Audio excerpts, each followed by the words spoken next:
Welcome back to Sunrise Daily. Well, yes, as you've seen there, we've got Ichako Ikpopo here with us. He is the former, that was ALGON. So he was chairman of ALGON from 2014 up until 2021. He was also deputy president, ALGON National, from 2016 to 2018. Good morning. Thank you for coming on today. Good morning, Malcolm. Good morning. So lots of questions as to why the local governments are not working. I mean, we've heard time and again how if we get it right at the local government, perhaps all of these protests, all of these challenges we face, even security or lack of it, may have been addressed to a very large extent, may not have even existed in the scale that we see it today. You've been at that level for a long while, and so we assume you will have answers to some of these questions. What is the problem with the local government system? Well, I think the first major problem is the Constitution. But I would like to focus myself on present-day issues, and I'll deal with security, for instance.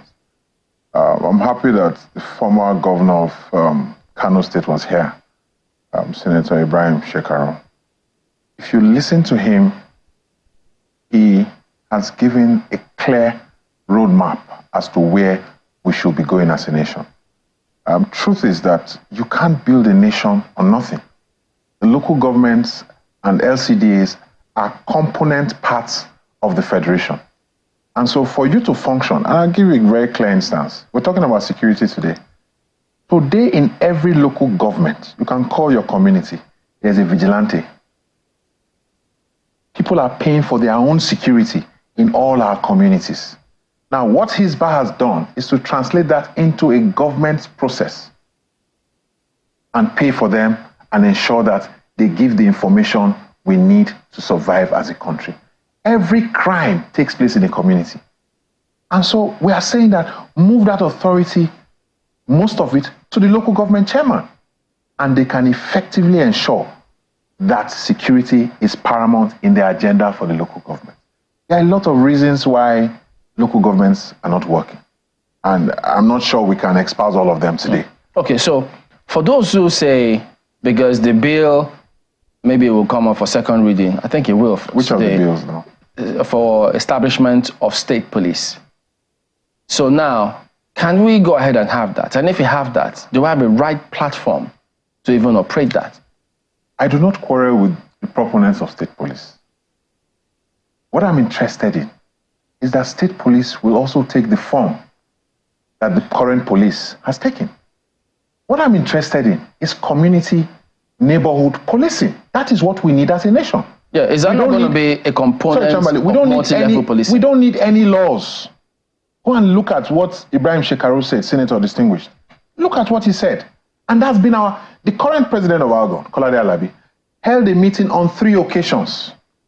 And we made proposals as to why we need to follow this process. And like I've said to you, if you go to our communities today, the kidnappers, where do they take them to? They take them to the bushes. Who knows the bushes? You can't know my bush more than your own bush. It is the local people in my area, the traditional rulers, the chiefs, the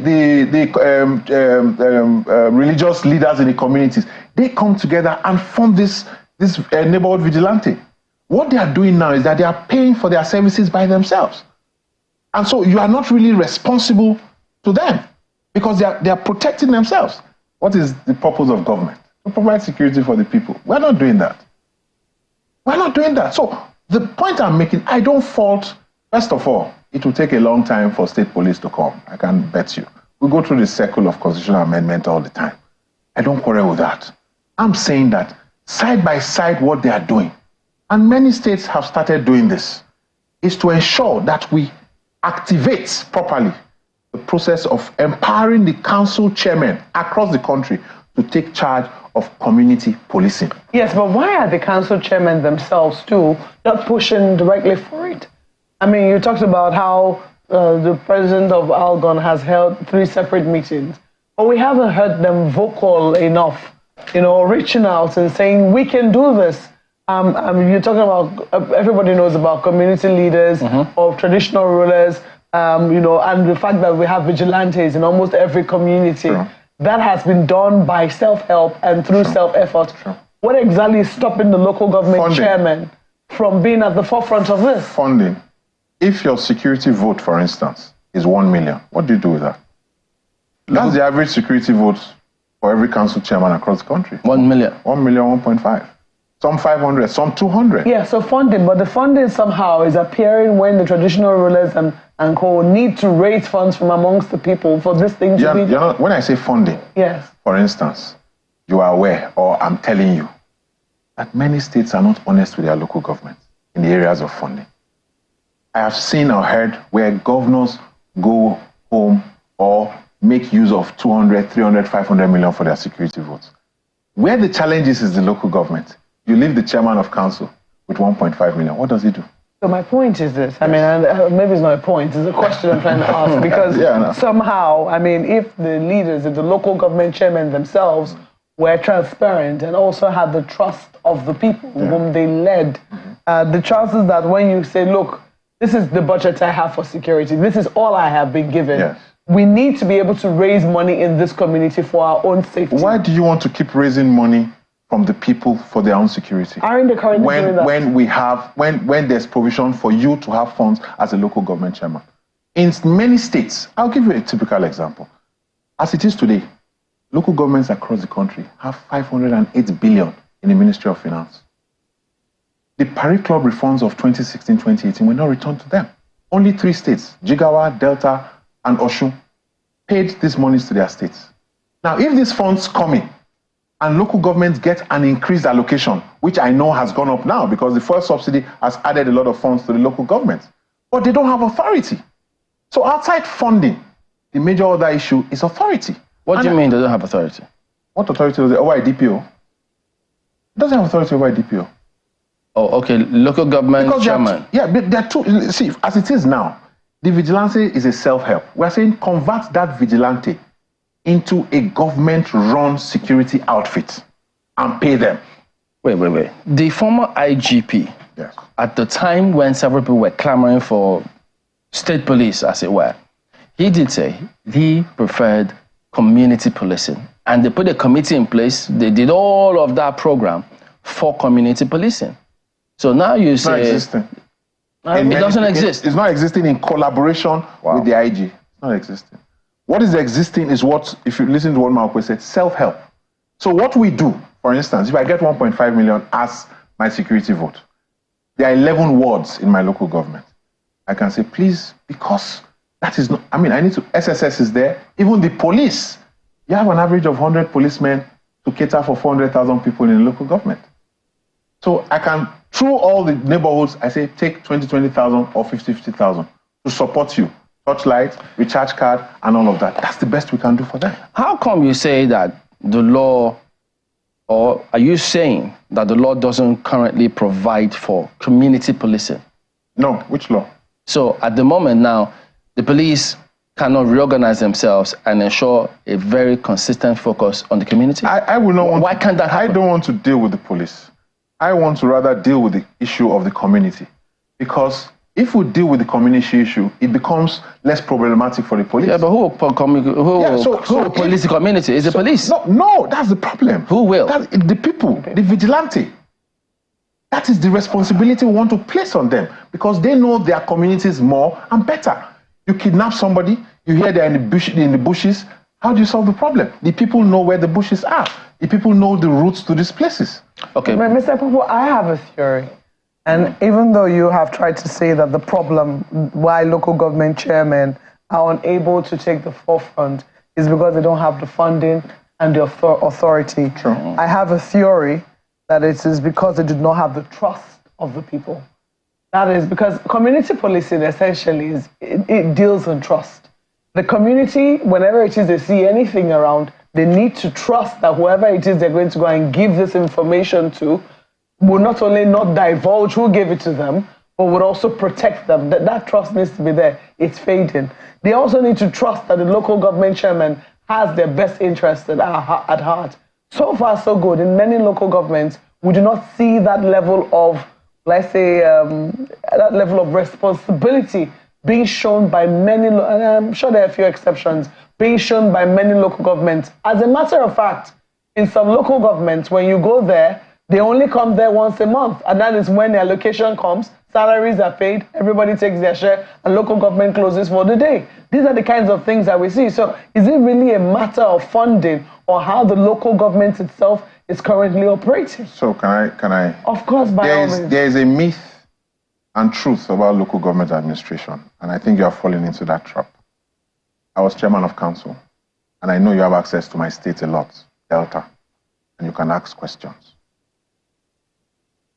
The way governors also, or the presidents, travel a lot in this country, or governors spend more time in Abuja, there are also some chairmen who fall out of line in terms of service delivery.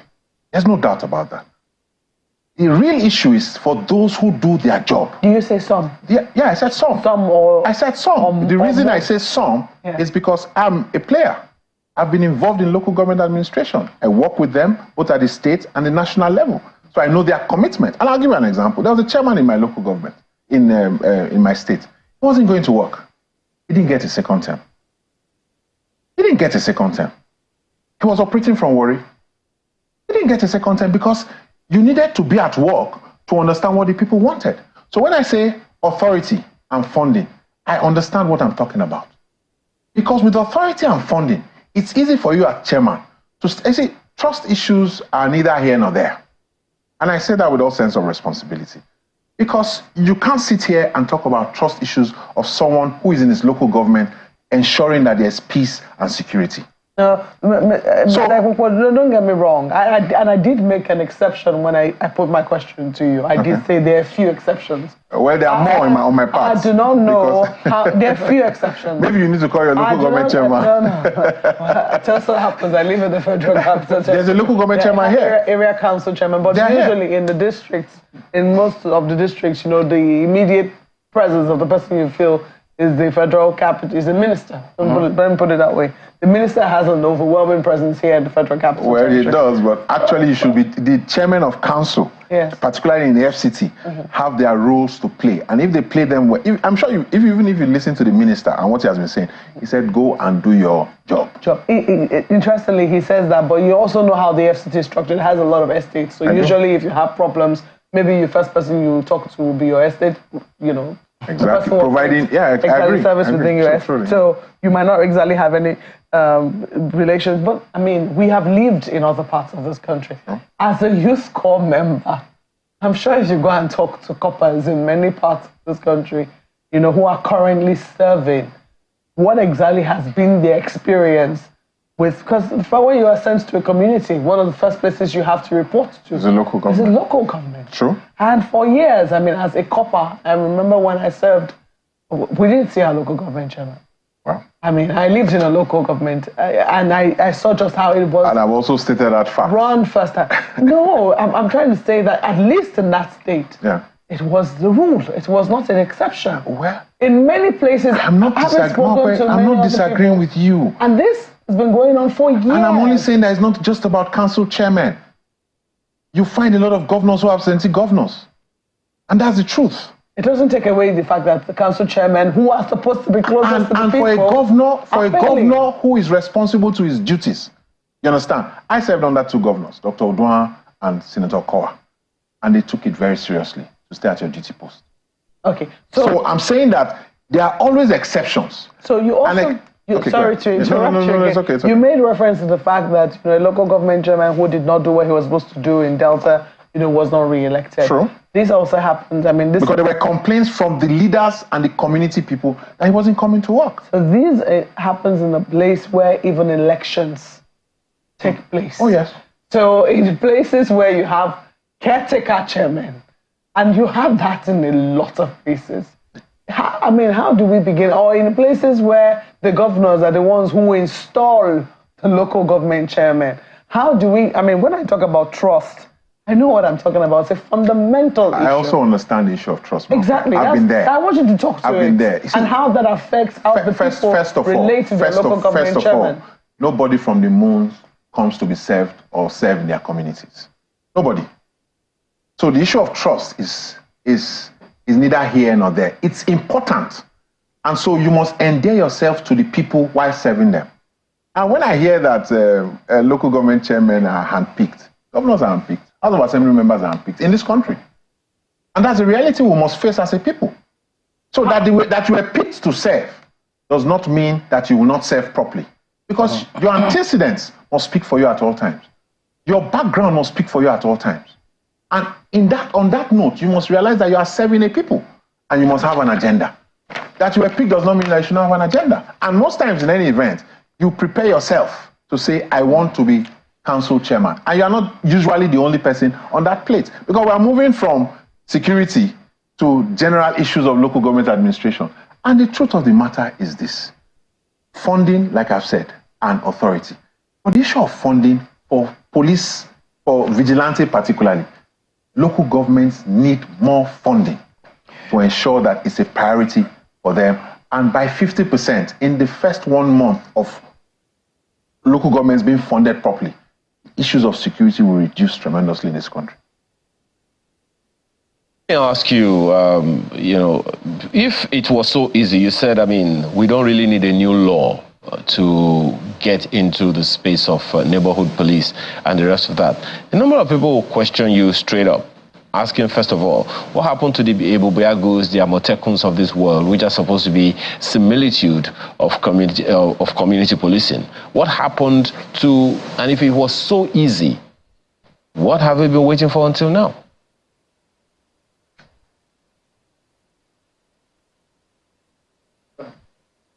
Can you hear me, Mr. Igbo? First of all, good morning. Yeah, Yes, I can hear morning. you. I can hear loud and clear. Good morning.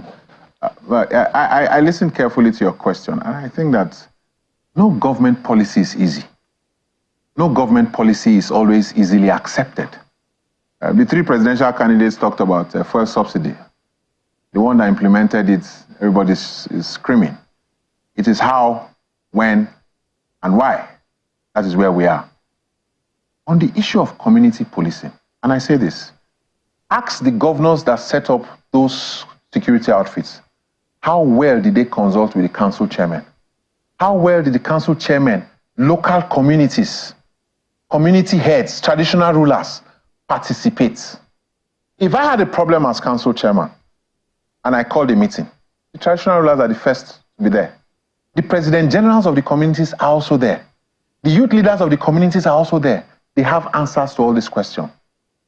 And most times, they assist the SSS and the police, who, in most cases, are short-staffed, for instance, like the police, in running the affairs of security in the local government. So the question I want to put back to you is, ask them, how well did they communicate the formation of these bodies or agencies or watches with the chairman of their local governments in their states? I know chairmen who don't have access to their governors. I know chairmen who cannot call their governors. Yeah, and I know chairmen who has a commissioner. So for me, either it was political or just to, for instance, say that, oh, we want to set up a security outfit for the sake of it. But that is not what we are talking about in the local government system. We are saying that empower the local government by authority and funding to ensure that we get to the grassroots, get to the communities, get to the wards to ensure security is top-notch wherever we go to. And how about allegations or threats or maybe fears? Yes, that's the word. How about fears of politicization of apparatus of state? For instance, you're talking about a state having local governments having neighborhood watch and the rest of them. And you have also said that the governors are holding the local government one way or the other by the jugular. The fear might also be that if we gave them all the authority that they needed, they could use it against us. If, for instance, the different political parties have control or authority over different local governments in a particular state.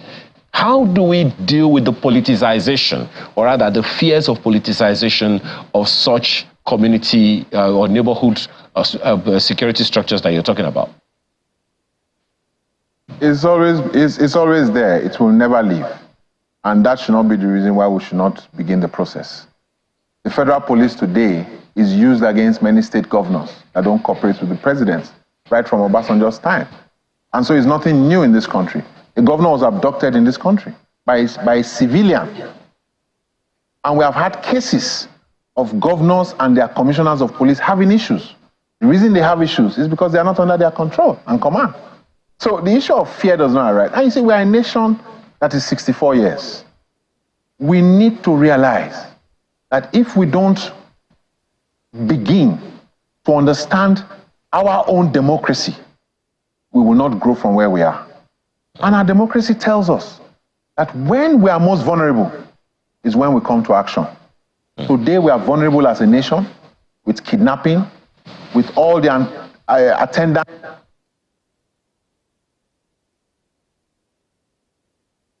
Okay, we'll definitely, get that back in a minute or two or in a second or two, because that's actually a very, very strong issue that Mr. Ikpokwo has raised right there of, issues that will never go away. But I also recall the governor of Kaduna State, I think, or was it the governor of Bauchi State, talking on behalf of the PDP governor, saying the state police will be with some safeguards. Perhaps if we had such a situation, what those safeguards will be an issue to be given due consideration. What will those safeguards be, particularly now that, as we said at the beginning of the program, what is happening today is that a bill is going to be read on the floor of the National Assembly, one of the chambers of the National Assembly, to consider the issue of state police. Some will say that's moving rather fast. So are there political considerations for that? If you want to find out what all of that is. And then there's also the whole idea of governance and all. One of the questions that I also want to put to Mr. Ikpokwo very strongly would be, how do we engage young people at the local government levels? Because they are the ones who are singing on the screens all over the nation, where the protests, high cost of living protests, are already coming up here and there, saying that things are tough, people just want to eat, people are hungry and all. So those questions are really very important for us to ask, and hope we can ask them and get the right answers. So Mr. Ikpokwo, just one last question for me, and then we'll go back. How do we engage young people at the local government levels? How do we engage them in this particular issue that you are talking about in a way that they, at least nerves can be calmed, particularly from the local government levels? I didn't get a part of your question, if you don't mind. Okay. I wasn't... Can you hear me better now? Please. Can you hear me better now? Loud and clear now, very Great. loud and clear. How do we engage young people to calm nerves in the light of all that is happening in the nation now, high cost of living, which, of course, economists say often lead to insecurity? How do we engage young people so they don't go into these nefarious activities and jeopardize our security apparatus even further? Well, there are different levels of engagement. And I believe very strongly that outside the plans of government, depending on the government in place in their states.